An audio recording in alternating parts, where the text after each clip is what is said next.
Hello friends, welcome to my YouTube channel. My name is Harjeet Kaur. हम discuss कर रहे थे ज्योग्राफी, जिसमें आज हम डिस्कस करने वाले हैं हाइड्रोस्फीयर के बारे में। हाइड्रोस्फीयर क्या होता है? जो पानी वाला पार्ट है, ओशियन हो गया, सीज हो गए, रिवर्स हो गए, पॉन्ड्स, लेक्स, ये सब चीज़ें किसमें आती है? हाइड्रोस्फीयर के अंदर आती है।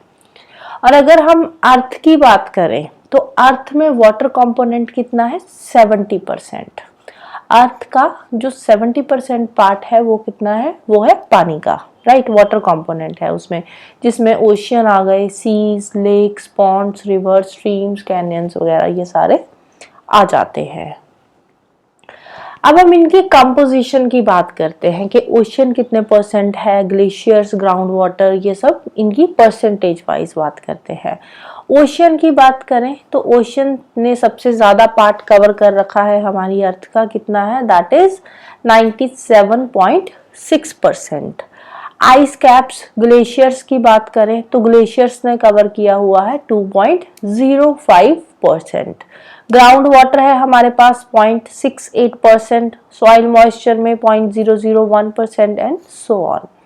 अब इसमें देखो, जो हमारे पीने लायक पानी है वो कौन सा है? उसमें आ जाते हैं ग्लेशियर्स एंड ग्राउंड वाटर्स, या इसके अलावा जो फ्रेश वाटर, रिवर्स, लेक्स वगैरह हो गई। तो ये पानी जो है पीने लायक है। जो ओशियन वाला पानी है ये हमारे काम का नहीं है, राइट।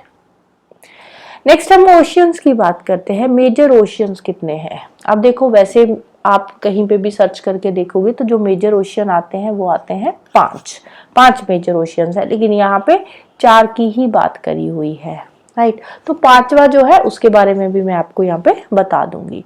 तो साइज के अकॉर्डिंग अगर हम बात करें कौन कौन से हैं? पैसिफिक ओशियन हो गया जो सबसे बड़ा ओशियन है, उसके बाद Atlantic ocean, Indian ocean and Arctic ocean जो कि सबसे छोटा ओशियन है। आर्कटिक स्मॉलेस्ट आ गया और जो सबसे बड़ा है वो आ गया पैसिफिक ओशियन। ये दोनों बातें याद रखनी है। एवरेज डेप्थ की बात करें ओशियन की तो वो है 4 किलोमीटर एवरेज डेप्थ। 5वां ओशियन कौन सा है? यहाँ पे तो हमने 4 की बात करी ना। 5वां ओशियन है सदर्न ओशियन, जिसको अंटार्कटिक ओशियन भी बोलते हैं। तो मैप पे एक बार देख लेते हैं। ये रहा पैसिफिक ओशियन दोनों साइडों पे। अगर आप ग्लोब पे देखोगे तो ये एक ही है। इसके अलावा अटलांटिक ओशियन, ये एस शेप का जो बन रहा है, ये कौन सा है? अटलांटिक ओशियन है, जिसने की ये जो कोस्ट लाइन जिसकी सबसे बड़ी है अटलांटिक ओशियन की, क्योंकि 4 कॉन्टिनेंट्स इसके साथ जो है अपनी कोस्ट लाइन जो है शेयर कर रहे हैं। North America, south America, Europe and Africa, 4 continents के साथ इसका जो कोस्ट लाइन है वो शेयर हो रही है। इसके अलावा इंडियन ओशियन हो गया, और ये रहा ऊपर वाला आर्कटिक ओशियन। आर्कटिक ओशियन ऊपर नॉर्थ में आ जाता है और आर्कटिक सर्कल को इसने कवर कर रखा है, और साउथ में आ जाता है सदर्न ओशियन, राइट। तो ये 5 ओशियंस है। तो एक एक करके इनके बारे में थोड़ी सी इंफॉर्मेशन भी देख लेते हैं। Pacific ocean, Pacific ocean largest and deepest ocean है। डीपेस्ट कैसे?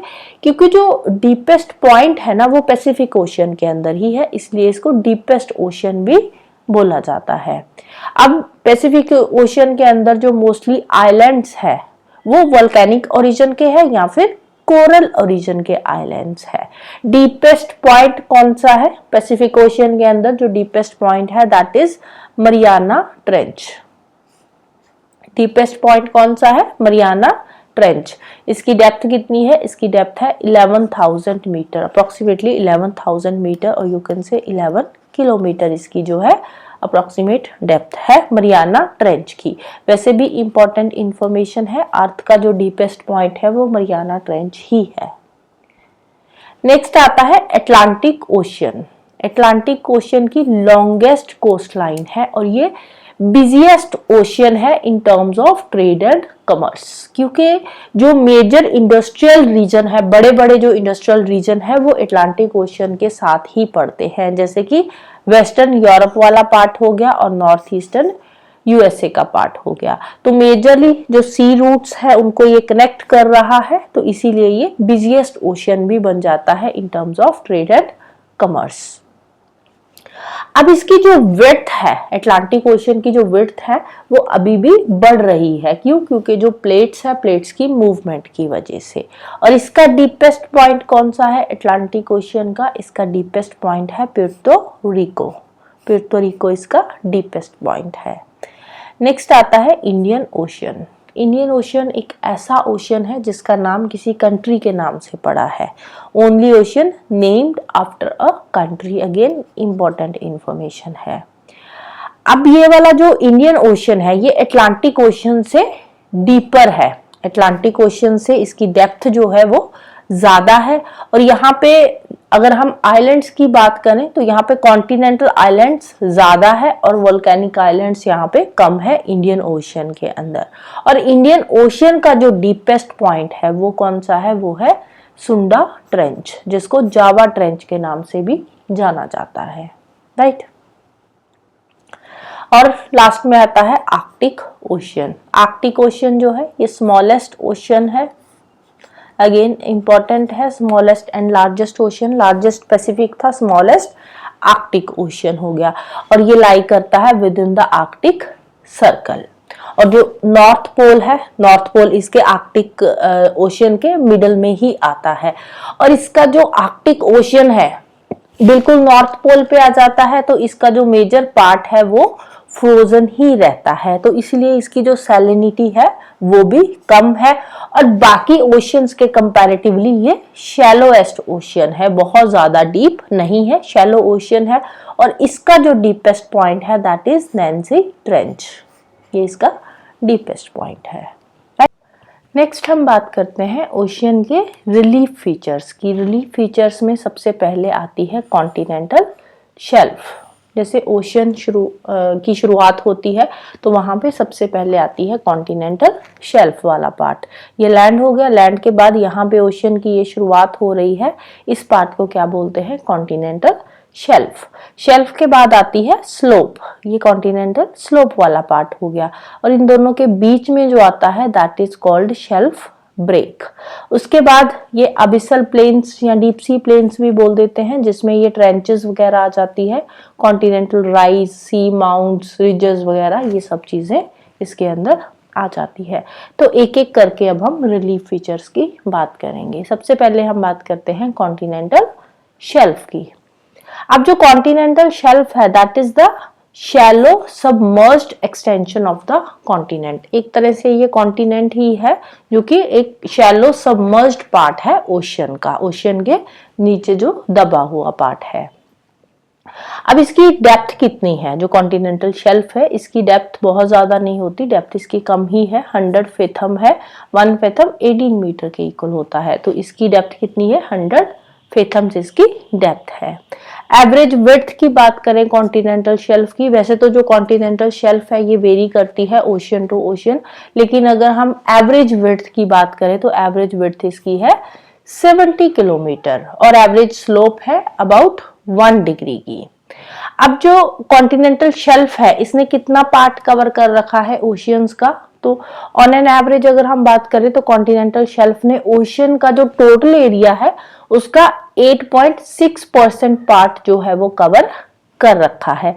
इसके अलावा अगर हम ओशियन वाइज बात करें तो जो अटलांटिक ओशियन है, अटलांटिक ओशियन में जो कॉन्टिनेंटल शेल्फ ने पार्ट कवर कर रखा है दैट इज 13.3%।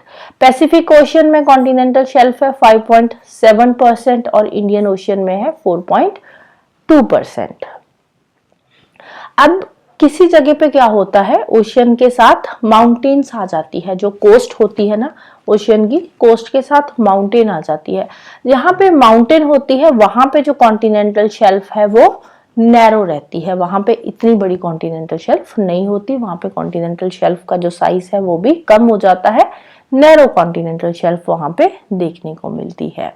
और जो कॉन्टिनेंटल शेल्फ है वहां से हमें अराउंड 20% जो ऑयल एंड गैस है वो यहीं से मिलते हैं, कॉन्टिनेंटल शेल्फ से ही। इसके अलावा फिशिंग की बात करें तो फिशिंग भी मेजरली जो है वो कॉन्टिनेंटल शेल्फ वाले पार्ट पे ही होती है। तो रिचेस्ट फिशिंग ग्राउंड जो है वो कॉन्टिनेंटल शेल्फ ही है।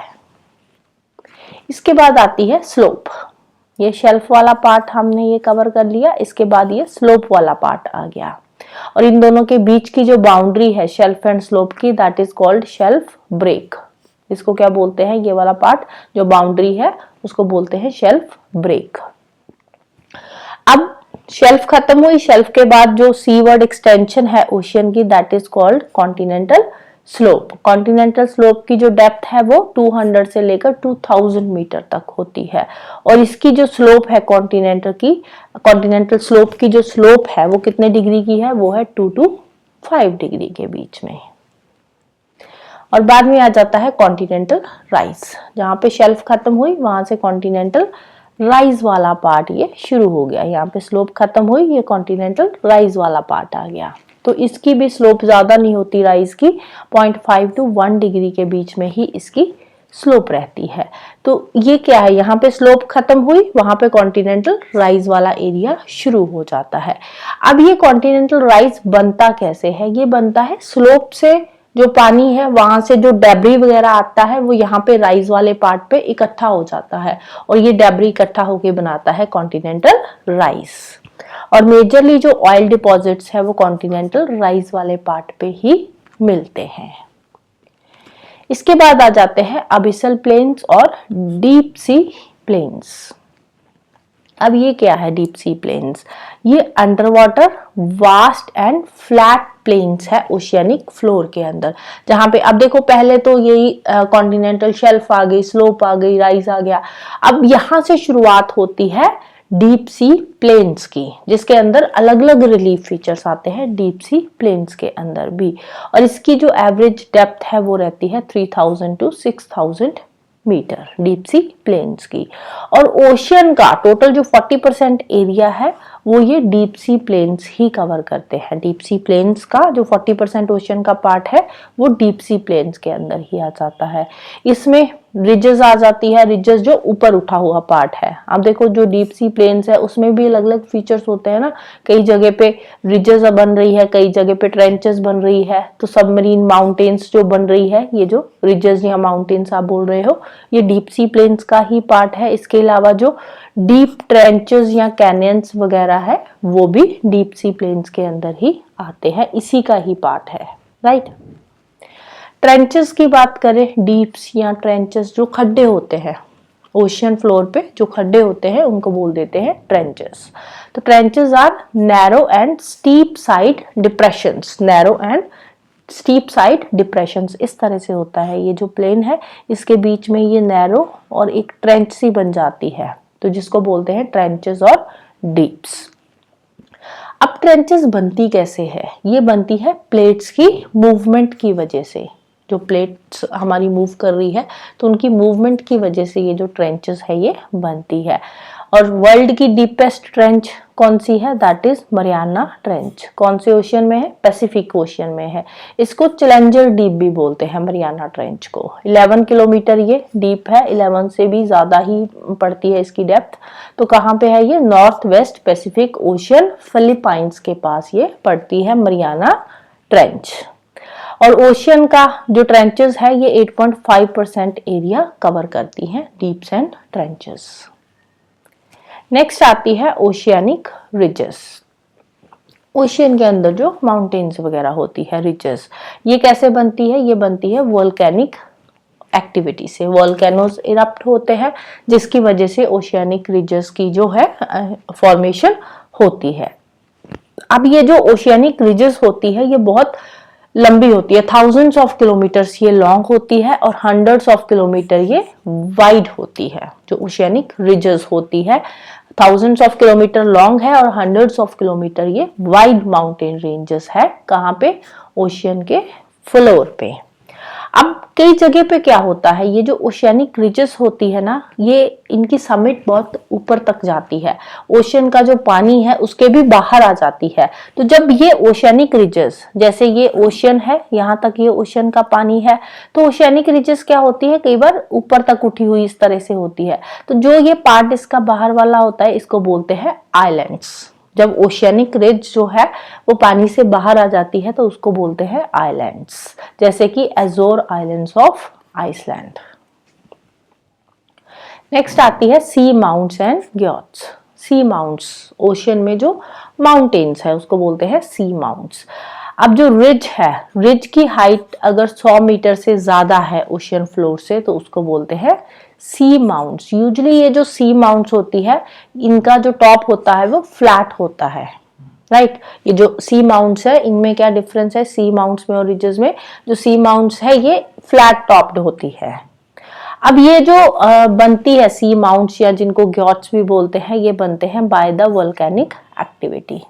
वोल्केनिक इरप्शन से ही इनकी जो है सी माउंट्स है इनकी शुरुआत होती है, इनकी फॉर्मेशन होती है। अब सबसे ज्यादा ये जो सी माउंट्स है और ग्योट्स है ये कौन से ओशियन के अंदर है? ये है पैसिफिक ओशियन में। सबसे ज्यादा सी माउंट्स कहाँ पे है? पैसिफिक ओशियन के अंदर है।